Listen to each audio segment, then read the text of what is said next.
Hello everyone, welcome back to my channel. Today I'm bringing you a build that is one of the best I've ever seen and played. There is a second version of this build that I experimented with myself, and it has proven to be quite effective, especially for map clearing. The build is not yet complete, so I haven't tested it against the Arbiter yet, but that will be on the agenda soon. The second version of this one that still needs some work. Let's take a look at how this character works. What we need is a witch character, specifically with Lich ascendancy and the following key points. This is a critical aspect as it ensures that our life total doesn't change as long as we have energy shield. However, we have to accept that mana won't regenerate automatically at all. This can be mitigated with a jewel or a ring that restores mana for every defeated enemy. This ascendancy point doubles the effect of the inserted jewel as well. We will need two weapon sets, one for the combat and one for activating the damage. For the damage activation set, we need a wand, the Sunsplinter unique buckler, the Fireflower unique amulet, the Crown of Victor unique helmet. Each of these items adds levels and damage to our main ability, which is the Incinerate. These items will only be used when activating the Burning Ground effect with Incinerate, which actually generates the damage. After this, we will use two Whirling Slash skills to spread the damage further. It is important to note that the first Whirling Slash, which has a cooldown, will be activated only once. The second one will be actively used continuously. Now let's see this in practice. As seen below, the two Whirling Slash skills are in the ribbon. One has a cooldown, we press it once. The other is continuously used to extend the range and the area of effect. These effects disappear when we move outside the affected area, which is why it must be used continuously. It's crucial to use a level 1 skill to avoid excessive mana consumption, since Incinerate provides the damage. So, one Whirling Slash with cooldown and the other to increase the size and the affected area. Now equip the helmet and the amulet, selected the second weapon set, ignite the ground with Incinerate, then use cooldown Whirling Slash followed by the normal Whirling Slash to maximize both effects. After this, switch back to a rare amulet and helmet, which provide resistance and energy shield approximately 5000. It's very important to note that this Incinerate skills consume a lot of mana if its level is too high, but the stacks must reach the maximum of 8. Now jump to the skills and support gems. The most important skill is the Incinerate, which provides the Burning Ground effect and contributes 99% of the damage. Support gems are the following: Searing Flame, Concentrated Effect, Considered Casting, Hourglass, and Controlled Destruction. Whirling Slash skills: Expanse, this is increasing the area of effect by 50%, Magnified Effect, Reach, Culling Strike, and Inspiration. The second Whirling Slash: Martial Tempo, Energy Barrier, Lacerate, Arm's Length, and Bludgeon. Now here comes 3 spirit consuming skills. The first one is Convalescence. This skill immediately starts energy shield regeneration. Good news, even though it is bound to weapon set 2, it can still be activated while weapon set is in use, effectively granting 30 extra spirit. Support gems for it: Second Wind, ingenuity, and clarity. This is the blasphemy. It creates an aura around the character, consuming 60 spirit per curse. Here I use Despair, which reduces enemy chaos resistance by 20%. For some reason mine is only level 9. Encumbrance, Ritualistic Curse, Burning Inscription, and Profanity. This might not be working. Withering Presence. It has a withering effect, increasing chaos damage by 5%. The support gems: Chaos Mastery, Persistence, and Mysticism. And here's an additional skill, which is the Temporal Chains.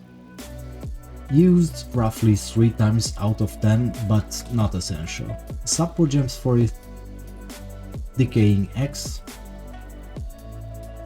Heightened Curse, Focused Curse, Curse Ground, and Impending Doom. Here comes the gear. The most important unique item is the Black Flame Ring, which ensures that ignited enemies receive chaos damage instead. Energy Shield Gloves,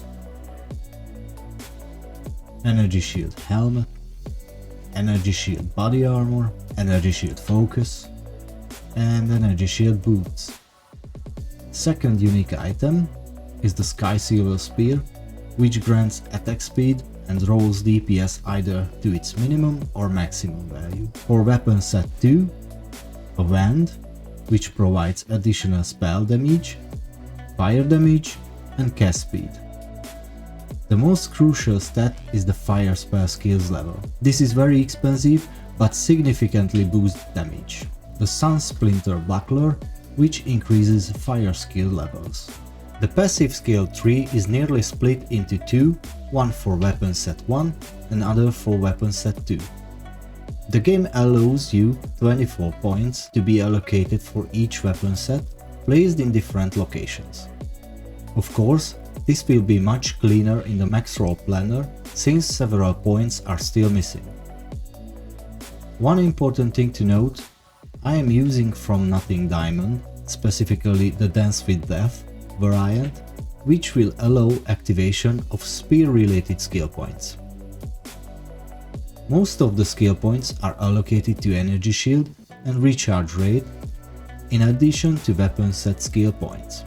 Here is the extreme version. This is the version seen in the gameplay segment at the beginning of the video. Since this build ignites nearly 100% of all enemies, I thought, why not incorporate a Cast on Ignite meta skill so it constantly generates energy? How to gather the required spear? The answer came from my Amazon build, where I used Warrior Invictus, which grants plus 50 spirit, though I sacrificed around 4000 energy shield for it. I also choose another spear, this time focused on chaos damage, since Black Flame Ring already converts all damage into chaos damage. Final adjustment: now the spirit is secured and the new spear is ready. The only thing left was to find low mana cost but effective spells. While high cost spells also work with this build, I couldn't sustain the mana consumption, so I changed for low level, low cost spells instead. The selected spells are Fireball, Ball Lightning, Lightning Conduit, Spark, and another Spark. Now let's see how this setup performs in a Simulacrun.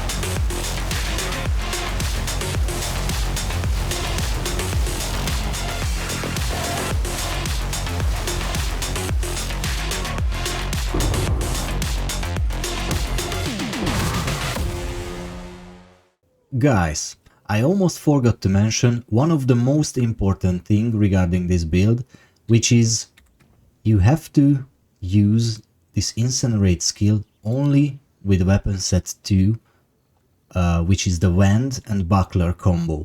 Because if you select weapon set 1 as well, the damage will decrease a lot. See? Now let's check some boss fights.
Thank you very much for watching this video, see you in the next one. And don't forget to check the Maxroll planner.